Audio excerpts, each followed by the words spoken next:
confusing, you're not alone. We're working for you to break down the charges. Today, civil rights attorneys argued that the federal government is not giving the legal aid required by a settlement to families forcibly separated at the border.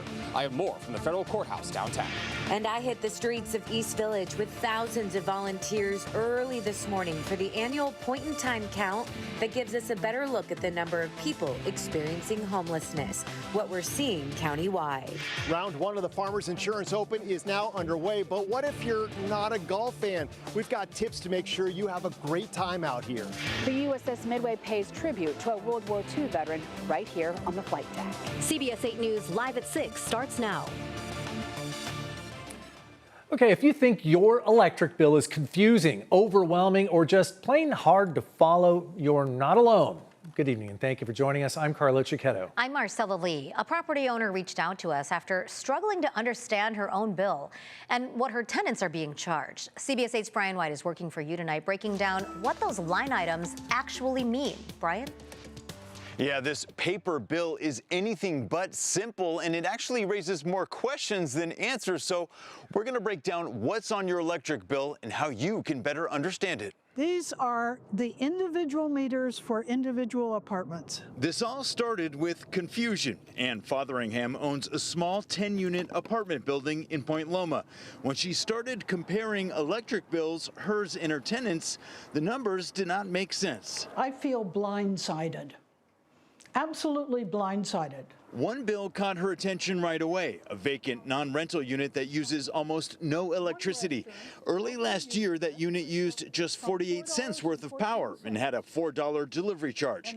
Months later, still vacant, the delivery charge jumped to more than $30. That is an extreme jump. That's not a small increase. To understand that jump, we have to understand how our electric bill is built. First, delivery. That's SDG&E. Think poles, wires, meters, and maintenance. The cost to get electricity to your home.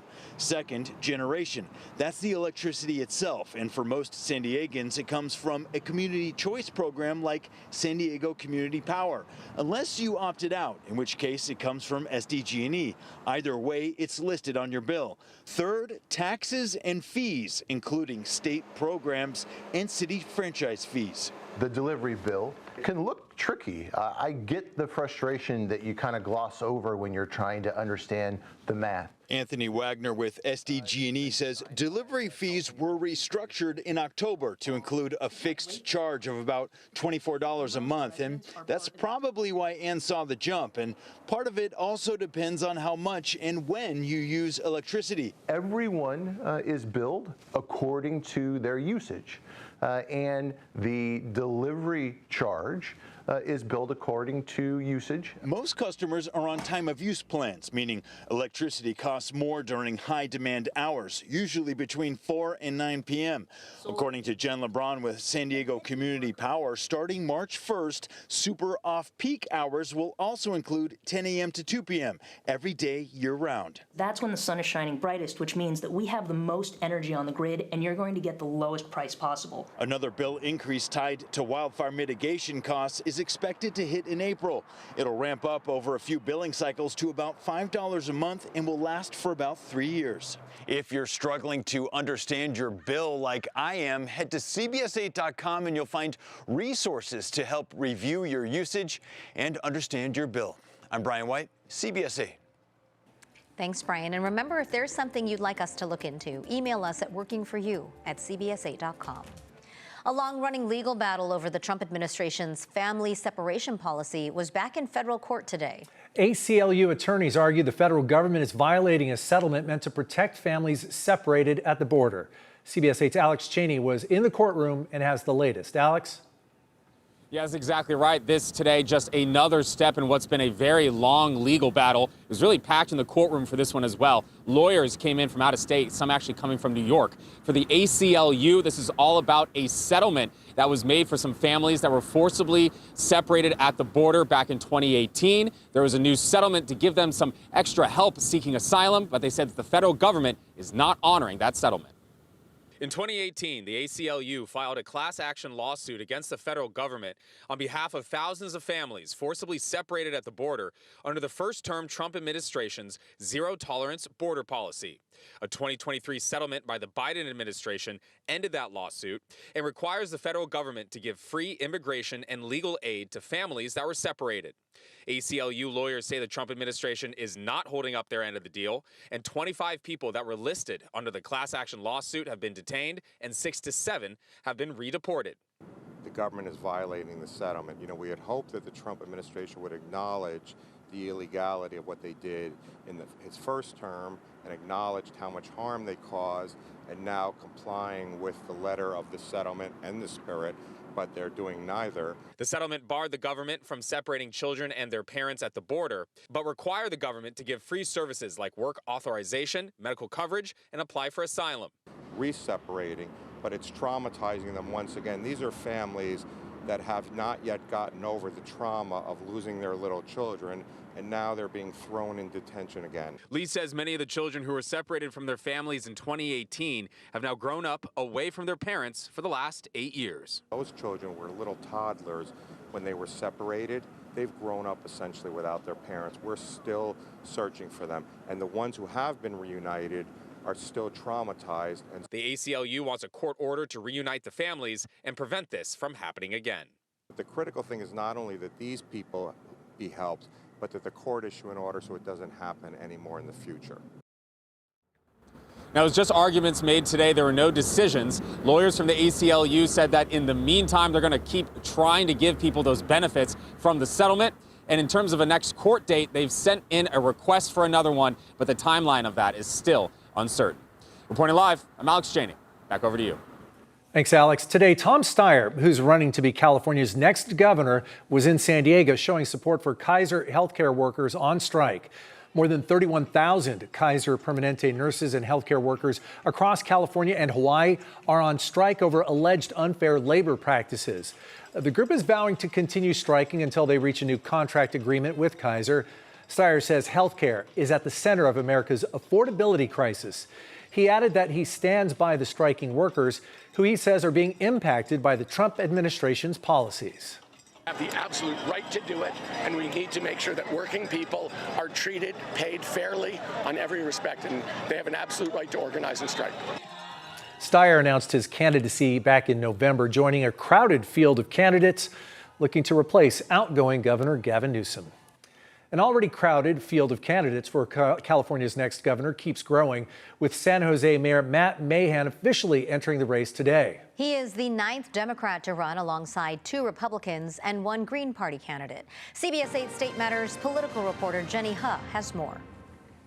His candidacy has been rumored for months, but the big question is, what impact will Matt Mahan have on a crowded candidate field still without a clear frontrunner?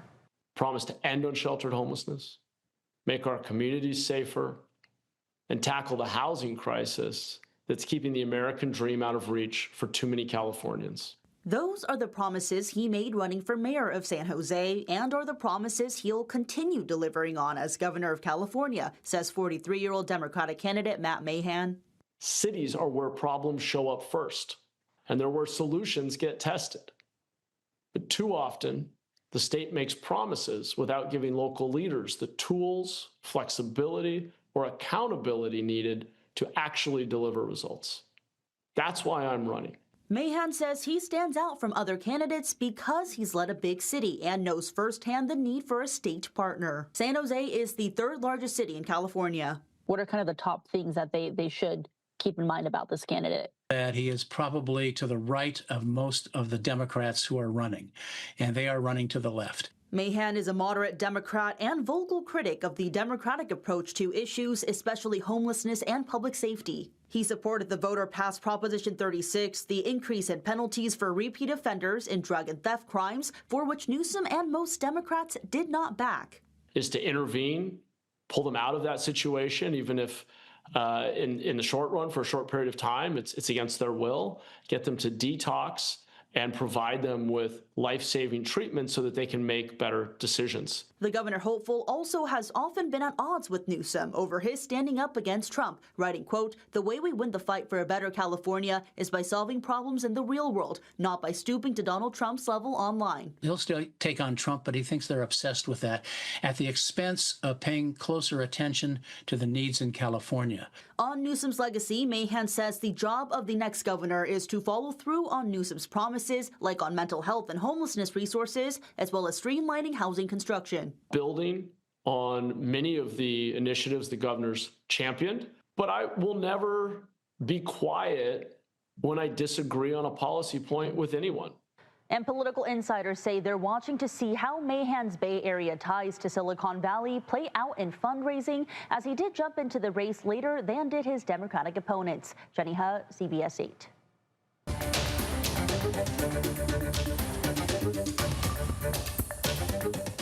Breaking news out of the Spring Valley area, where there is a large police presence near Sweetwater Road and Tyler Street. This is a live look right here from Chopper 8. This is happening right now, and you can see several police cruisers are on scene.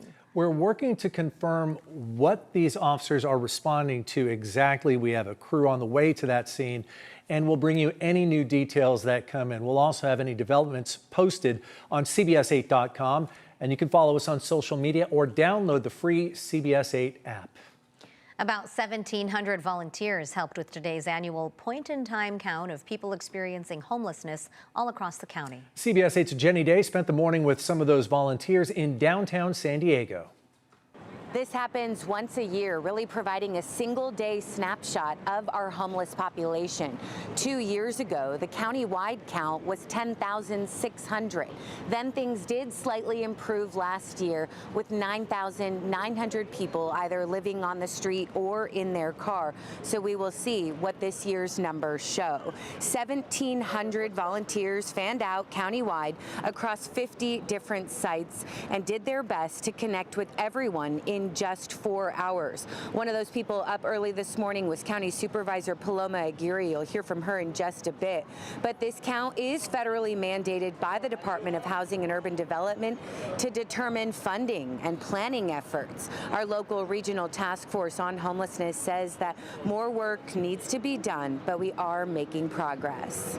The county, what we're doing is making sure that the reserves that we have, which is a very significant amount, it's $300 million in excess funds beyond what the government fiscal analysts recommend. We want to make sure that we use that money to put back into programs. Areas where we have seen the most improvement are families and veterans. Sadly, we have seen an increase, however, in unhoused seniors. The oldest person last year living on the street was 80. The year before that, 85. It is usually because of a medical crisis or rising rent that outpace fixed incomes. Lots of different reasons as to what get people into this situation, but in addition to getting accurate numbers, everyone today was offered assistance and given resources to get off the street into care and hopefully into some kind of permanent housing. Reporting from the East Village, Jenny Day, CBS 8. Thanks, Jenny.